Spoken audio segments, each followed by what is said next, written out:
इस कार्यक्रम के प्रायोजक है राजेश मसाले। अब आएगा खाने में असली स्वाद राजेश मसाला के साथ। क्या राज्यसभा चुनाव में हुई क्रॉस वोटिंग का हिसाब अब विधानसभा चुनाव में चुकता होने वाला है?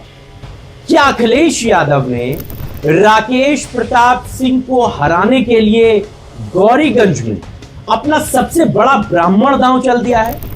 और क्या भाजपा का ब्राह्मण कार्ड भी इस बार गौरीगंज में राकेश प्रताप सिंह की राह मुश्किल बना देगा? नमस्कार, आप देख रहे हैं क्रिएटिविजन न्यूज का एक्सप्लेनर और आपके साथ मैं हूं शबाब।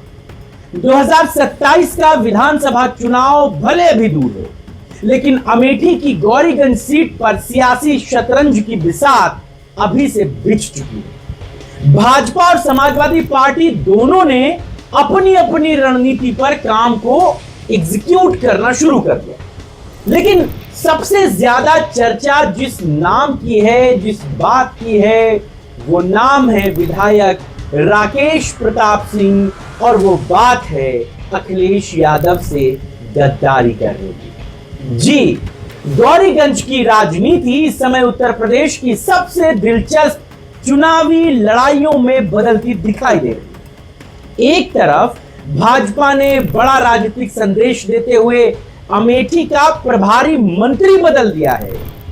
ये बात आपको पता चली है या नहीं चली है? वो राकेश प्रताप सिंह जो जब सपा को छोड़कर भाजपा में गए थे तो अपने लिए वो कसीदे पढ़ते थे कि पूछिए मत। कहते थे कि उनके नाम का सिक्का गौरीगंज में चलता है। वो समाजवादी पार्टी या अखिलेश यादव की बदौलत कभी चुनाव नहीं जीते, अपने नाम की बदौलत जीते। उन्हीं ठाकुर राकेश प्रताप सिंह को अब अमेठी और गौरीगंज में किसी ब्राह्मण ठेकेदार की जरूरत पड़ रही है।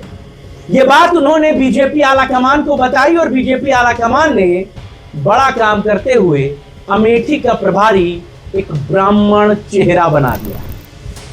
योगी सरकार ने कानपुर देहात की अकबरपुर रनिया सीट से विधायक और महिला कल्याण, बाल विकास और पुष्टाहार विभाग की राज्य मंत्री प्रतिभा शुक्ला को अमेठी का नया प्रभारी बना दिया। राजनीतिक जानकार इसे सिर्फ एक प्रशासनिक बदलाव नहीं देखते, वो ये कहते हैं कि 2027 के विधानसभा चुनाव में बीजेपी ने अपने कमजोर खाने को मजबूत करने के लिए मोहरा आगे बढ़ाया है। और सबसे बड़ी इसकी वजह है वो है अमेठी का सामाजिक समीकरण।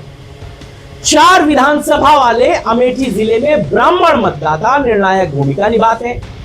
भाजपा के पास जिले में ना तो कोई ब्राह्मण विधायक है और ना ही कोई ब्राह्मण सांसद, और यही वजह है कि प्रतिभा शुक्ला की नियुक्ति को ब्राह्मण मतदाताओं को साधने की रणनीति माना जा रहा है।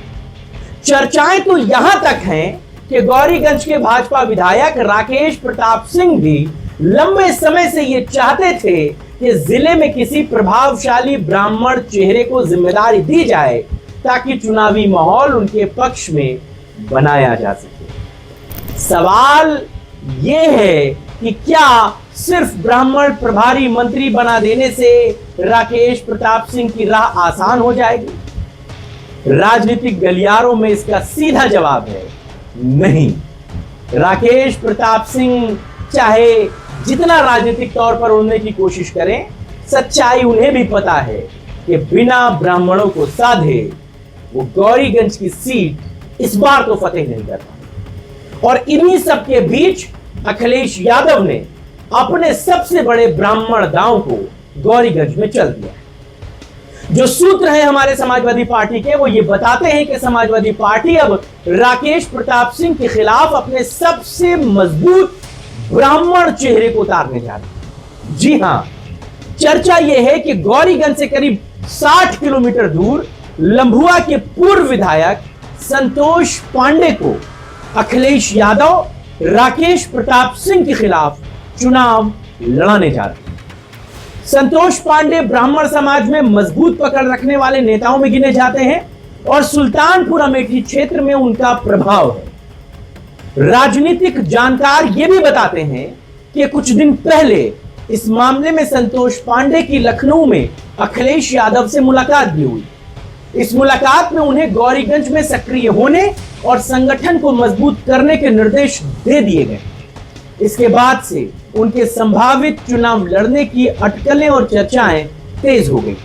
ये बात तो आपको भी पता है कि अखिलेश यादव इस बार 2027 में जिस बात पर सबसे ज्यादा फोकस रख रहे हैं वो है टिकट बंटवारा।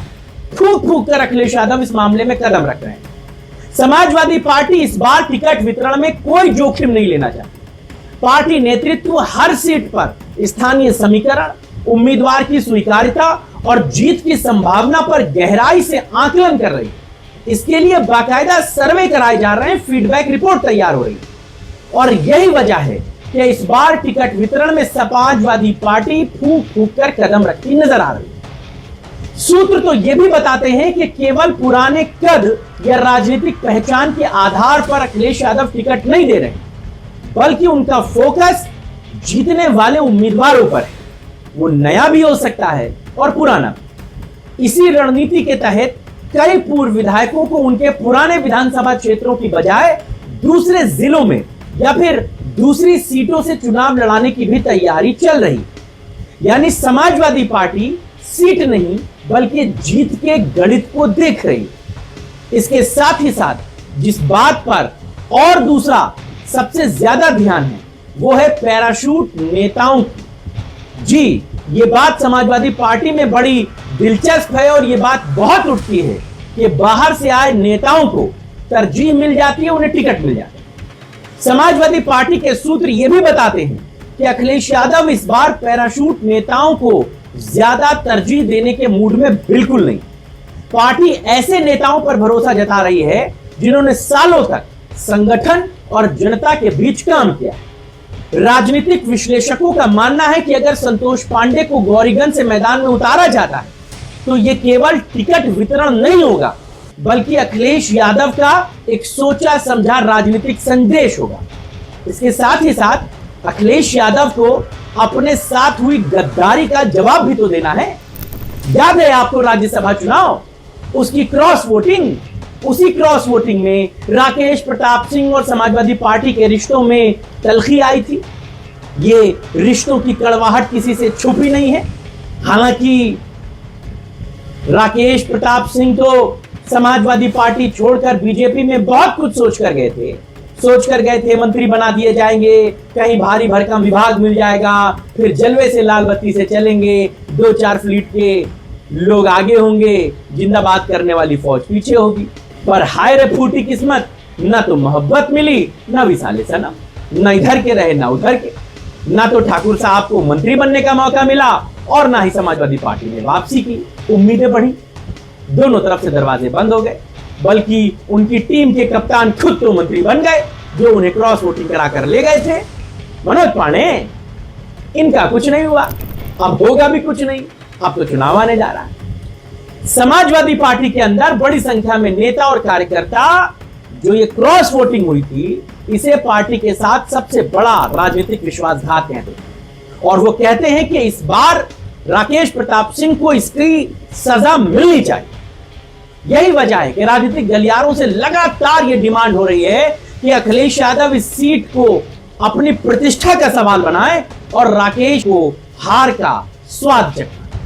अगर संतोष पांडे जैसे मजबूत ब्राह्मण चेहरे को मैदान में उतारा जाता है तो यह सिर्फ चुनाव नहीं होगा बल्कि राकेश प्रताप सिंह की सीधी राजनीतिक चुनौती होगी, क्योंकि ब्राह्मण वोट पर ही इस इलाके में सीधी जंग है।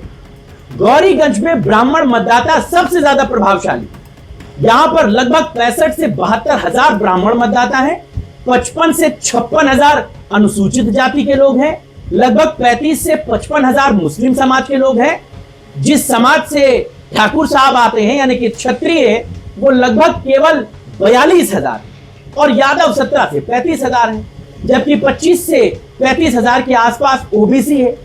यही वजह है कि भाजपा ने प्रभारी मंत्री के जरिए ब्राह्मण समीकरण साधने की कोशिश की है और चर्चा यह है कि समाजवादी पार्टी भी उसी वोट बैंक पर सबसे बड़ा दांव खेलने जा रही है। अगर ऐसा होता है तो गौरीगंज की लड़ाई केवल भाजपा बनाम सपा नहीं होगी बल्कि ब्राह्मण वोट बनाम निर्णायक जंग बन जाएगी। 27 का चुनाव अभी दूर है, लेकिन गौरीगंज में सियासी बिसात बिछने लगी। एक तरफ भाजपा का ब्राह्मण कार्ड है, दूसरी तरफ समाजवादी पार्टी का ब्राह्मण संभावित उम्मीदवार।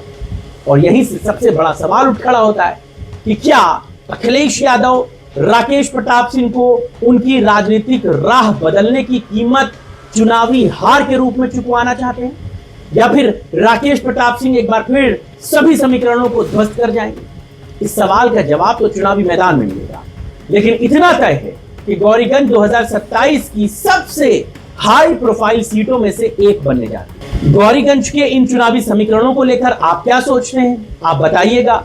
संतोष पांडे अगर यहां से चुनाव लड़ते हैं तो वो फिर कितना सियासी समीकरण बना पाएंगे, इस पर आपकी क्या राय प्रतिक्रिया है? अगर आप हमारा ये वीडियो सुल्तानपुर के, अमेठी के उन इलाकों से देख रहे हैं जहां पर राकेश प्रताप सिंह के चुनाव लड़ने की सुगबुगाहटें हैं, गौरीगंज से अगर आप देख रहे हैं तो आप हमें बताइएगा, आप राकेश प्रताप सिंह या संतोष पांडे में किसे ज्यादा मजबूत पाते हैं? अखिलेश यादव को क्या संतोष पांडे के अलावा भी किसी और पर सोचना चाहिए? और क्या भाजपा ने जो अपना ब्राह्मण प्रभारी मंत्री वहां पर बनाया है वो कुछ कारनामा और करिश्मा कर पाएगा? अपनी बात को, राय को कमेंट में जरूर लिखिए। अगर आपके पास भी कोई राजनीतिक खबर है जिसे आप हमारी स्क्रीन पर देखना चाहते हैं, उसे भी कमेंट में पोस्ट कर दीजिएगा।